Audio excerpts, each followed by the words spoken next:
ल म फेरि सेयर गर्छु है सर सेयर ल अनि त्यो चाहिँ हजुरको युज इन किचन भन्ने मोड्युलले के गर्छ भन्दा हजुरको जति युज गर्नुहुन्छ किचनमा त्यसलाई चाहिँ स्टकबाट घटाएर खर्चमा देखाइदिन्छ हजुर त्यसरी मेन्टेन गर्छ त्यो चाहिँ एकाउन्टिङ भित्र लगेर हालेको छु यहाँ यो डेमोमा चाहिँ सेटअप गर्दा एउटा छुट्टी रहेछ म बनाइदिन्छु त्यो पोर्सन भयो अनि त्यसपछि गएर अरू चाहिँ अब रिपोर्टहरू है अनि अब यो सेल्स चलान रिपोर्ट भयो सेल्स साइकलको अनि क्यास रिसिभ रिपोर्ट यो क्यास रिसिभहरू हजुरले एकैचोटि यहाँबाट प्रिन्ट आउट निकाल्न सक्नुहुन्छ है कति हजुरको कोलाई कति कति रिसिभहरू काट्नु भयो उसको लागि यो भेरिफिकेसनको लागि चाहिँ यसरी निकाल्न सकिन्छ है पछि रिपोर्टहरू डेली भयो जहिलेदेखि जहिलेसम्मको निकाल्नु पनि पाइयो है यो चाहिँ डेट वाइजमा आउँछ जस्तै हजुरले मैले 1 देखि 5 को हालेको थिएँ है 2 8 मा काटियो रहेछ 2 17 मा काटियो रहेछ 2 18 मा काटियो रहेछ त्यो बिचमा यसरी देखाइदिनु भयो अनि त्यसपछि गएर हजुरको अर्को छ container in out report monthly यो इन्ट्री भएको छ कि भएको छैन हेर्नुपर्छ है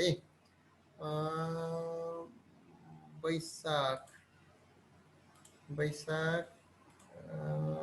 भीमसेन साहबबाट यहाँ हेरौँ है इन्ट्री भएको छ कि भएको छैन भन्ने कुरा हो मिल्क क्यान रहेन सर यो चाहिँ यहाँ यो जस्तै कन्टेनरको रिपोर्ट चाहिँ यहाँनिर देखिन्छ है अनि त्यसपछि गएर हजुरको अर्को सेल्स रिमाइन्डर बिल छ यो सेल्स रिमाइन्डर बिल भनेको 15 दिनमा हामीले जुन मार्केटमा क्रेडिट सेल्स गर्छौँ उधारो सेल्स गर्ने पार्टीहरूलाई हामीले 15 दिनमा यो पार्टीको रेट यति भयो है भनेर यो पार्टीको 15 दिनको टोटल यति भयो है भनेर हजुरको डेट अनि त्यसपछि प्रोडक्टको नाम रेट क्वान्टिटी र एमाउन्ट सहितको एउटा स्लिप पठाइन्छ है त्यो चाहिँ हाम्रो रोक्नु है म यहाँ एउटा कुनै पार्टीको देखाउँछु म हजुरलाई सेल्स इन्ट्रीमा गएर यहाँ हेरौँ यो कुनै पार्टीको सेल्स भएको भए एकदेखि सर्च एबिसी भन्ने पार्टीलाई सेल्स पारेछ ल एबिसी को हाम्रो वैशाख जेटको निकालौँ है त हजुरको सेल्स साइकलमा रिपोर्ट भित्र सेल्स रिमाइन्डर बिलमा गएर एबिसी सेल्स है ज्येष्ठ 16 देखि 32 को गर्नुभयो नि यसरी यो रिपोर्ट निस्किन्छ कि 17 गते यति दुध यति भारी छ क्वान्टिटी यति गाडी छ टोटल एमाउन्ट यति भयो अनि यसरी देखिन्छ टोटल सेल्स 15 दिनको यति भयो अनि हजुरले क्यास यति दिन भारी छ 15 दिनको बिचमा पुरानो बाँकी भएको यहाँ देखिन्छ है क्यास सेल्स यहाँ देखिन्छ अनि रिसिप्ट क्यास कति उहाँबाट पुरानो बाँकी रिसिभ गर्यो यहाँ देखिन्छ रिटर्न भएको यहाँ देखिन्छ टोटल अब कति हुन्छ यहाँ देखिन्छ एउटा यस्तो खालको रिपोर्ट चाहिँ सफ्टवेयरले निकालिदिन्छ है अनि सेल्स रिमाइन्डरमा अनि त्यसपछि त्यस्तै गरेर अर्को हजुरको रिपोर्टसँग इन्ट्री भनेको अनि sales summary report party wise भन्ने छ है यो भनेको जस्तै हजुरको म वैशाखदेखिको हेर्छु है 1 देखिको हेर्नु पर्यो 1 5 देखिको रिपोर्ट हेर्नु पर्यो भने हजुरले अब कुन पार्टीलाई त्यो जस्तै हजुरको 1 5 देखि 4 5 सम्म कुन पार्टीलाई यो पुरानो 1 5 भन्दा अगाडिको कति थियो रोक्नु है फेरि यो 1 5 भन्दा अगाडिको उठ्न बाँकी कति थियो 1 5 देखि 4 5 सम्मको बिचमा कति एमाउन्टको सेल्स गरियो अनि कति कमिसन दियो अनि यो 1 5 देखि 4 5 को बिचमा त्यो पार्टीहरुबाट कति एमाउन्ट रिसिभ भयो कति सेल्स रिटर्न भयो कति अब एमाउन्ट बाँकी छ अनि हजुरले लेजरबाट कहिले के हुन्छ भन्दा चेकहरु आयो भने हामीले जर्नल इन्ट्री गर्नुपर्ने हुन्छ त्यो लेजरहरुको जर्नल एकाउन्टिङतिरबाट हामीले कति पैसा इन्ट्री गर्यौं अनि त्यसपछि गएर हजुरको अब टोटल कति बाँकी छ भनेर यसरी यस्तो खालको रिपोर्ट चाहिँ एउटा बनाइदिन्छ पार्टी वाइजमा है अनि त्यसपछि सर यो रिपोर्ट चाहिँ हामीले हाम्रो सेल्सम्यानको मात्रै लिन सक्यो कि एउटा सेल्सम्यानसँग रिलेटेड सबैको लिन सकियो हैन त्यो सेल्सम्यानको रिपोर्ट हैन यो ओभरअल हजुरहरुको सेल्स गर्ने पार्टी जतिको सबैको एकैचोटी आउँछ यो रिपोर्ट सेल्सम्यानको रिपोर्ट अहिले छ म देखाउँछु हजुरलाई सेल्सम्यान भन्नुहुन्छ कि हामीले एउटा सेल्स यो पार्टी हजुर भन्नु सर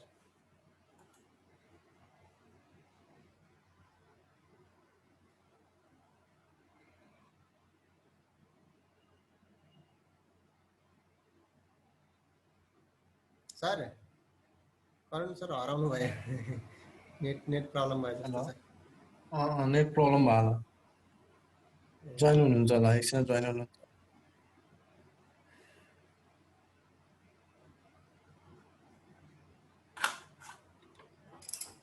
आउनु भयो भन्नु सर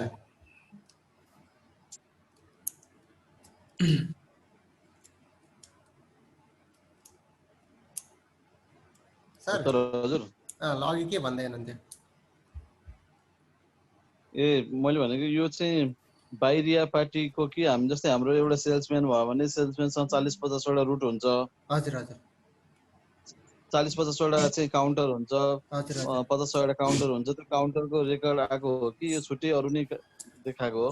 त्यो काउन्टर बाहिरी पार्टी काउन्टरको रेकर्ड हो जुन सेल हजुरहरूको सेल्स पर्सनले जसले सामान लगाएर सेल्स गर्नुहुन्छ उहाँको रेकर्ड देखाएको हो ए भन्छ त्यो पनि इन्ट्री गर्न मिल्यो, जस्तै मिल्यो एकजना व्यक्तिको नामबाट धेरै व्यक्तिको नाममा गएको पनि इन्ट्री गर्न मिल्यो। मिल्यो मिल्यो मिल्यो है अब हजुरको एउटा यो रिपोर्ट भयो अनि यस्तै यही रिपोर्ट चाहिँ अर्को प्रोडक्ट वाइजमा छ है sales summary report product wise भनेर छ है त्यो अघि पार्टी वाइज देखाएको थियो भने अब यो चाहिँ हजुरको प्रोडक्ट वाइज देखाउँछ है र मिल्क चाहिँ हजुरको यो बिचमा यति क्वान्टिटी सेल्स भएछ हजुरको 4-1 देखि 4-5 मा यति क्वान्टिटी सेल्स भएछ यति अमाउन्ट बराबरको सेल्स भएछ है हजुर यो रिपोर्ट निस्किन्छ अनि त्यसपछि गएर हजुरको अर्को छ सेल्स भर्सेस पर्चेज रिपोर्ट भन्ने छ यो त हामीले कति जस्तै अब कतिपय केसमा के हुन्छ भन्दा त्यो फिनिस्ड गुड हो तर हामीले उत्पादन गर्दैनौँ अन्तबाट किनेर बेच्छौँ हजुर त्यस्तो केसमा चाहिँ सेल्स भर्सेस पर्चेज भन्ने केस हुन्छ यो रिपोर्ट खासै युज गरिँदैन अनि सेल्स रिटर्न रिटर्नको रिपोर्टहरू छ कति रिटर्न भयो के भयो त्यो हाम्रो सबै यहाँबाट हेर्न सेल्स रिटर्न रिपोर्टबाट हेर्न सकिन्छ है यसरी हेर्न सकिन्छ हजुर है कुन सेल्स बिलबाट सेल्स भएको थियो कति रिटर्न भयो त्यो डिटेल रिपोर्ट यहाँ देखिन्छ अनि त्यसपछि गएर हजुरको सेल्स रिटर्न ड्यामेज रिपोर्ट अब यो ड्यामेज रिटर्न गरेको चाहिँ कुन पार्टीले ड्यामेज रिटर्न गर्यो त्यो रिपोर्टहरू निस्किने भयो अनि अर्को भनेको कुन प्रोडक्ट ड्यामेज रिटर्न भएको छ त्यो निस्किने भयो है अनि डिस्काउन्ट दिएको रिपोर्टहरू निस्किनु भयो अनि त्यसपछिको हाम्रो इम्पोर्टेन्ट लेजर भनेको अर्को सेल्स लेजर छ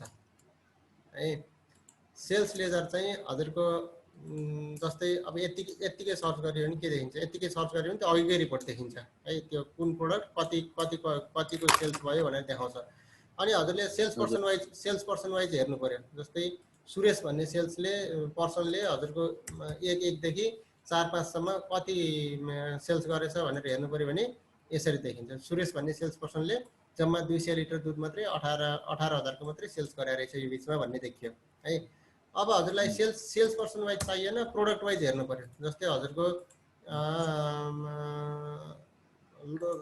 र मिल्क हेर्नु पर्यो र मिल्कको 77-1 देखि 4-5 सम्मको सेल्स स्ट्याटस के रहेछ भन्ने भने यसरी देखिन्छ है यो कुन पार्टीले कुन डेटमा कुन पार्टीले कति लिटर दुध लियो त्यो सर यसरी डिटेल देखिन्छ लग जस्तो प्रोडक्ट वाइज है अनि अर्को छ यो प्रोडक्ट डिटेल वाइज भन्ने छ यसरी गरेर सर्च गर्यो भने है यो हटाएर प्रोडक्ट डिटेल वाइजमा गएर यसरी सर्च गर्यो भने यो यसरी प्रोडक्ट डिटेल वाइज देखिने भयो यो भनेको सेल्स लेजर भयो है अनि हजुरको अर्को छ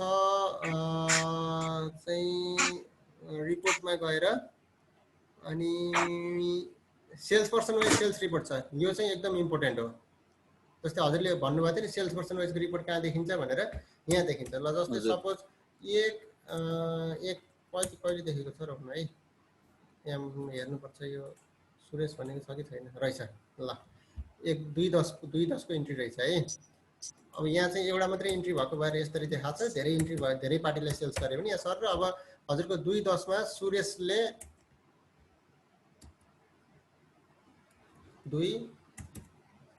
2-10 मा सुरेश भन्ने पार्टीले कोकोलाई के सामान बेचे कति रेटमा बेचे डिटेल यहाँ देखिन्छ यसरी है अब यति बराबरको भएछ पुरानो यति पैसा उठेछ नयाँ यति पैसा उठेछ अनि अब बाँकी उधारो छ भने उधारो यति गएछ कमिसन यति भयो अब उठ्न बाँकी यति छ यसरी देखिन्छ अब यसको समराइज रिपोर्ट पनि निस्किन्छ समराइज रिपोर्ट समराइजमा गएर हेर्नुभयो भने यो फेरि सेल्स पर्सनको देखिन्छ जस्तै अब सेल्स पर्सनले 10 गते चाहिँ दुईटा प्रोडक्ट काटेर लगे, चलन काटेर लगेको रहेछ। एउटा र मेटेरियल लगेको, र मिल्क लगेको रहेछ, अर्को आइसक्रिम लगेको रहेछ। अनि र मिल्क 200 लगेकोमा 200 नै सेल्स भयो है। अब त्यो डिफरेन्स आएन। अनि आइसक्रिममा चाहिँ 150 लगेको, अब त्यो 150 सेल्स पनि भएको छैन, रिटर्न पनि भएको छैन, लिकेज पनि भएको छैन भनेपछि यहाँ डिफरेन्समा देखियो है। अब यो डिफरेन्समा देखिएको प्रोडक्ट चाहिँ हामीले खोज्ने हो। यो प्रोडक्ट कहाँ गयो, कि लिकेज हुनु पर्यो, कि रिटर्न हुनु पर्यो, कि सेल्स हुनु पर्यो हजुर है। अनि त्यसपछि टोटल सेल्स यति भयो, अनि टोटल आजको क्यास सेल्स यति भयो, अनि आजको क्रेडिट सेल्स यति भयो।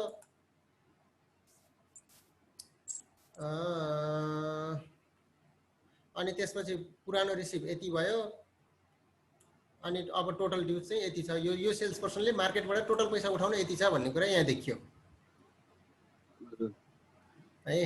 अनि त्यस्तै गरी अर्को मोड्युल छ हजुरको individual sales party laser.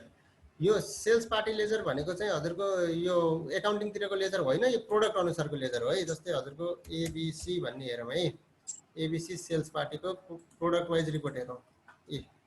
ABC भन्ने सेल्स पार्टीले र मिल्क चाहिँ यति यति यति क्वान्टिटीको सेल्स गर्दैछ, यति एमाउन्ट बराबरको सेल्स गरिरहेछ यो एबिसी भन्ने पार्टीलाई।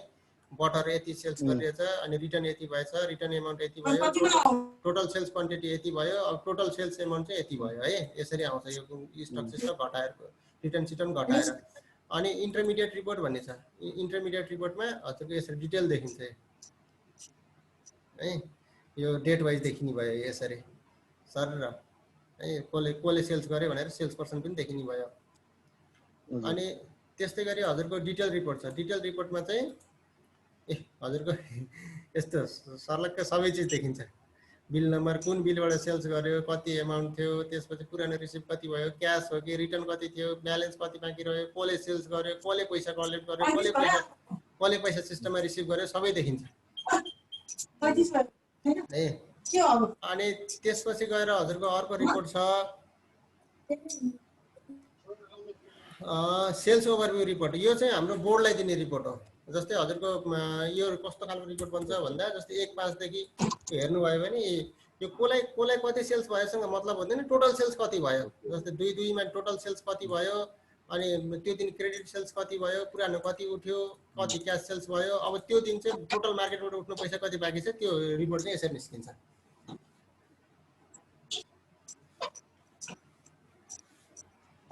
है। यति गरिसकेपछि सेल्सको साइकल सकियो है सर।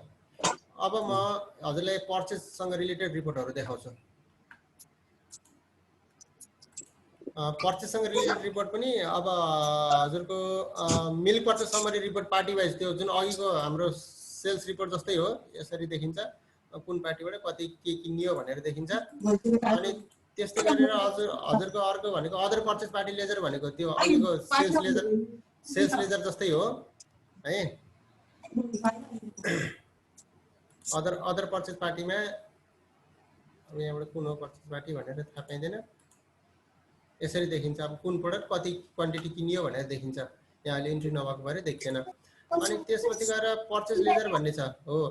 पर्चेस लेजरमा चाहिँ दुईटा छ है। हाम्रो एउटा इन्टरनल पर्चेस बुक भन्ने छ। इन्टरनल पर्चेस बुकमा सर्लक्क हजुरको भ्याटको नन भ्याटको भ्याट बिल पर्चेस गर्दा भ्याट बिल आएको, नन भ्याट बिल आएको सबै एकमुष्ट देखाइदिन्छ। आइआरडी पर्चेस बुक भनेको चाहिँ यो आइआरडीको अहिले त फेरि फर्मेट चेन्ज गरिसक्यो आइआरडीले। यो पुरानो फर्मेट अनुसार हजुरले यदि पर्चेस इन्ट्रीबाट भ्याट बिल इन्ट्री गर्नु भएको छ भने त्यो भ्याट बिलहरू मात्रै तानेर यसले यहाँ देखाइदिन्छ आइआरडी पर्चेस बुकमा है। अनि त्यसपछि गएर अरू त पर्चेस रिपोर्टहरू भयो। पर्चेस रिपोर्ट प्रोडक्ट वाइज हेर्न सकिन्छ। जस्तै एउटा हामीले दाना चोकर चाहिँ कति किनेछौँ भनेर हेर्नु पर्यो भने त्यस्तो खालको रिपोर्ट हेर्ने हो। अब एबिसी भन्ने सप्लायरसँग हामीले कतिको सामान किनेछौँ भनेर हेर्नु पर्यो भने त्यस्तो रिपोर्टहरू यहाँबाट हेर्न सकियो। ल पर्चेस साइकल पनि लगभग मोटामोटी कम्प्लिट भयो। अनि अर्को छ हाम्रो प्रोडक्सन साइकल है। यो हाम्रो प्योरली इन्डस्ट्रीमा युज हुने हो। प्रोडक्सन साइकलमा हजुरको प्रोडक्सन इन्ट्री हुन्छ है। प्रोडक्सन इन्ट्री भनेको हजुरको अब आज चाहिँ के हाम्रो फिनिस्ड गुड उत्पादन भयो, त्यो फिनिस्ड गुड उत्पादन हुनलाई के कति र मेटेरियल युज भयो त्यसको इन्ट्री गरिदिने हो है। यसको आधारमा यसले फिनिस्ड गुडको कस्टिङ निकालिदिन्छ, र मेटेरियलको स्टक घटाइदिन्छ, अनि त्यसपछि फिनिस्ड गुडको स्टक बढाइदिन्छ है। त्यो काम चाहिँ सफ्टवेयरले म्यानेज गर्छ है। अब यसलाई चाहिँ अझै सिम्प्लिफाई गर्दैछु मैले। हाम्रो सायद अब नेक्स्ट मन्थको रिलिजमा पनि आउँछ होला। यो प्रोडक्सन बकेट सेट गरेर प्रोडक्सन इन्ट्री गर्ने गरी त्यो बनाउँदैछ। त्यो भयो भने इन्ट्री सजिलो हुन्छ। अहिलेलाई चाहिँ अलिकति कम्प्लेक्स नै छ यो प्रोडक्सन इन्ट्री है। माथिबाट के प्रोडक्ट युज भयो त्यो, जस्तै हजुरको 1 किलो पनिर बनाउनको लागि ल सपोज हजुरले आज चाहिँ 100 किलो पनिर बनाउनु भयो। अब 100 किलो पनिर बनाउनलाई दुध कति खपत भयो, अनि त्यसपछि गएर हाम्रो के साइट्रिक एसिड हो कि के फटाल्न युज गरिन्छ, त्यो चाहिँ कति युज भयो, अनि त्यसपछि गएर अब प्याकिङ पनिर निकाल्नुहुन्छ भने त्यो प्याकेजिङ मेटेरियल कति खर्च भयो, त्यो चाहिँ हजुरले यहाँबाट इन्ट्री गर्नुहुन्छ। अनि त्यसमा अब अरू लेबर खर्च कति लाग्यो, अनि त्यसपछि गएर बिजुलीको खर्च कति लाग्यो हैन, दुधलाई पास्चराइजेसन गर्नुपर्छ, पास्चराइजेसन कस्ट कति लाग्यो, त्यो खर्चहरू चाहिँ यहाँबाट इन्ट्री गर्नुहुन्छ। अनि कति नुहाउने भयो, कति पनिर बन्यो, हजुरले यहाँबाट इन्ट्री गर्नुहुन्छ है। त्यसरी इन्ट्री गरिसकेपछि यसले पर युनिट कस्टहरू निकालिदिन्छ। यो चाहिँ यही नै भयो। अब यहाँबाट प्रोडक्सन इन्ट्री नगरिकन सेल्स गर्न मिल्दैन, स्टकहरू म्यानेज गर्ने चाहिँ यहीँबाट हो। अब यसको चाहिँ अर्को रिपोर्टमा छ। रिपोर्टमा एउटा र मिल्कको स्टक भइहाल्यो, अर्को भनेको स्टक भ्यालुएसन रिपोर्ट हो। जस्तै अल यस्तो गर्यो भने यसरी यसले स्टक भ्यालुएसन रिपोर्ट निकालिदिन्छ है, कति के स्टक छ भनेर। अनि त्यसपछि गएर हजुरको अर्को भनेको रिपोर्टमा अनि प्रोडक्सन एनालिसिस रिपोर्ट यसरी निस्किन्छ। कुन डेटमा के प्रोडक्ट प्रोड्युस भयो, ओपनिङ स्टक कति थियो, अब अरू मेटेरियलहरू के युज भयो, क्लोजिङ स्टक कति छ, यसरी प्रोडक्सन एनालिसिस रिपोर्ट निस्किन्छ। अनि त्यस्तै गरेर हजुरको अर्को भनेको इन्डिभिजुअल प्रोडक्ट स्टक रिपोर्ट निस्किन्छ। यो स्टक लेजर नै हो। एउटा प्रोडक्ट सिलेक्ट गर्नुभयो भने, जस्तै र मिल्क सिलेक्ट गर्नुभयो भने र मिल्कको यसरी यो इन्डिभिजुअल स्टक रिपोर्ट निस्क्यो है। अनि यति गरेपछि प्रोडक्सन साइकल पनि सक्यो। अब अर्डर प्रोसेसिङ छ। यो त जस्ट अर्डर आएको अर्डर इन्ट्री गर्ने मात्रै हो। अर्डर इन्ट्री गर्नुभयो भने उताबाट डाइरेक्ट अर्डर नम्बर हालेर सेल्स गर्न मिल्छ। यो काठमाडौँ भ्यालीभित्र चाहिँ अलिअलि युज हुने रहेछ, खासै डेरियरली युज गरिराखेको मोडल चाहिँ होइन है। अब सेल्स साइकल भइहाल्यो। अनि अब हामी जाउँ एकाउन्टिङमा है। एकाउन्टिङमा गइसकेपछि एकाउन्टिङमा इकोनोमिक इयर सेटअप भनेको यो क्लोजिङ गर्ने हो। प्रत्येक वर्षको हजुरको साउन 1 गते चाहिँ इकोनोमिक इयर चेन्ज गरिदिनुपर्छ। अब हामीले चाहिँ एकाउन्टिङ लेजरहरू यहाँ लेजरबाट गएर क्रिएट गरिन्छ है। अनि त्यसपछि गएर अर्को कुरा भनेको अब लेजर म्यापिङ भन्ने छ। यो हजुरको उताबाट ट्रेडिङतिर बताइदिनुपर्छ कि सेल्स लेजर कुन हो, क्यास इन ह्यान्ड लेजर कुन हो भनेर। त्यो हामीले नर्मल्ली सफ्टवेयर इन्स्टल गर्ने बित्तिकै सेट गरिदिन्छौँ। अनि इन्कम इन्ट्रीहरू हजुरको क्यास इन्कमहरू छ भने यहाँबाट इन्ट्री गर्न सकिन्छ डाइरेक्ट इन्कम इन्ट्रीबाट। अनि त्यस्तै एक्सपेन्स इन्ट्रीहरू छ भने एक्सपेन्स इन्ट्रीबाट खर्चहरू क्यास खर्चहरू एक्सपेन्स इन्ट्रीबाट गर्न सक्यो। अनि त्यसपछि गएर हजुरको यो ट्याक्सेबल एक्सपेन्स इन्ट्री भनेको यो त्यो आइआरडीको इफेक्ट हो। जुन अघि हजुरले पर्चेसभित्र आइआरडीको पर्चेस बुक भन्ने थियो, त्यहाँ चाहिँ देखिन्छ है यो ट्याक्सेबल पर्चेसको इफेक्ट। यो भ्याट बिल कतिपय खर्चको भ्याट बिल आएको छ भने त्यसको यहाँबाट इन्ट्री गरिदिनु भयो भने यसले सिस्टममा चाहिँ हाम्रो केही पनि इन्टरनल्ली केही पनि इफेक्ट गर्दैन, तर त्यो रिपोर्टमा चाहिँ देखिन्छ है। अनि त्यसपछि त्यस्तै गरेर हजुरको जर्नल भाउचर, यो जर्नलबाट चाहिँ सबै काम गर्न सकिन्छ। इन्कम इन्ट्री गर्न सकिन्छ, एक्सपेन्स इन्ट्री गर्न सकिन्छ, कन्ट्रा इन्ट्री गर्न सकिन्छ। त्यो जर्नल चलाउन कतिपय केसमा अलिकति गाह्रो हुन्छ, डेबिट क्रेडिट थाहा पाइँदैन भनेर त्यो इन्कम र एक्सपेन्स इन्ट्री चाहिँ सजिलोको लागि थपेको हो। अनि त्यसपछि गएर अर्को त कन्ट्रा इन्ट्री भइहाल्यो, युज्ड इन किचन अघि भइहाल्यो है। अनि कन्ट्रा इन्ट्री भनेको bank to cash, sorry cash to bank, ब्याङ्कमा डिपोजिट गरेको इन्ट्री मात्रै यहाँबाट गर्दैन, सक्यो। अनि त्यसपछि गएर अब यसले निकाल्ने एकाउन्टिङको रिपोर्ट भनेको ट्रायल ब्यालेन्स निस्किन्छ, अनि ट्रेडिङ एकाउन्ट निस्किन्छ, प्रफिट एन्ड लस निस्किन्छ। अनि त्यसपछि लेजर रिपोर्ट इन्डिभिजुअल र ग्रुप वाइज हेर्न सकिन्छ है। अनि त्यसपछि गएर डे बुक हेर्न सकिन्छ, क्यास बुक हेर्न सकिन्छ, अनि एक्सपेन्स समरी हेर्न सकिन्छ। यो एकाउन्टिङतिरको भयो। यो त स्ट्यान्डर्ड एकाउन्टिङ नै भयो, एकाउन्टिङमा त्यस्तो केही पनि छैन एक्स्ट्रा। अनि ल्याबको पनि छ। यो ल्याबको चाहिँ अहिलेसम्म कुनै पनि डेरीहरूमा युज चाहिँ भएको छैन। यो मोड्युल चाहिँ छ यसरी, जस्तै हाम्रो प्रोडक्सनमा युज हुने दुधको चाहिँ ल्याबको रेकर्डहरू इन्ट्री गर्नु पऱ्यो भने यसरी इन्ट्री गर्न सकिन्छ भन्ने कुरा भयो। अनि सिस्टममा चाहिँ हजुरको अब नयाँ युजरहरू क्रिएट गर्ने, युजरलाई रोलहरू दिने, पर्मिसन दिने, त्यो काम चाहिँ हाम्रो सिस्टमबाट भयो। ल यति नै हो सर, अहिले हाम्रो अब बनिराखेको सफ्टवेयर यति नै हो। अब यसमा कस्टमाइजेसनहरू अपडेटहरू आइराखेछ, कन्टिन्युस आउँछ, यही नै छ सर। अब सरले मलाई केही क्वेसनहरू सोध्नु छ भने सोद्धा हुन्छ। ठिकै छ सर, तपाईँ भनेअनुसार त सबै ठिकै छ। हजुर हजुर हाम्रो नि काम त यही अनुसार नै भइरहेछ। हजुर हजुर राम्रो छ, डेरीहरूलाई युज हुने टाइपकै रहेछ। यो डेरीहरूकै लागि भनेरै बनाएको हो सर। हजुर हजुर। ल हुन्छ सर। अब अरू त हाम्रो सर हुनुहुन्छ चाहिँ भरतपुरमै हुनुहुन्छ, हाम्रो सेल्स पर्सन सर, उहाँले अब फर्दर कोअर्डिनेट गर्नुहुन्छ है त। हुन्छ सर, हुन्छ। ल हुन्छ सर, हस् बुझाइदिनु भयो, हस्, धन्यवाद। थ्याङ्क यू मलाई टाइम दिनुभयो, यसको लागि हजुरलाई धन्यवाद। ल हुन्छ सर, हस्। हजुर सर, हजुर। अनि हजुरको हस् इमेल, सर, हस्, थ्याङ्क यू। हजुरको इमेल पनि मलाई यसो व्हाट्सएपमा पठाइदिनु, म यो भिडियोहरू हजुरलाई सेयर गरिदिन्छु। ए हुन्छ सर, हुन्छ। ल हुन्छ सर, हस्। हस् सर, हस् हस् हस्।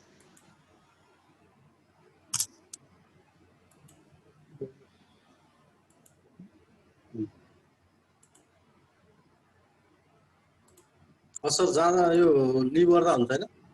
हुन्छ हुन्छ हुन्छ। हस् सर, धन्यवाद।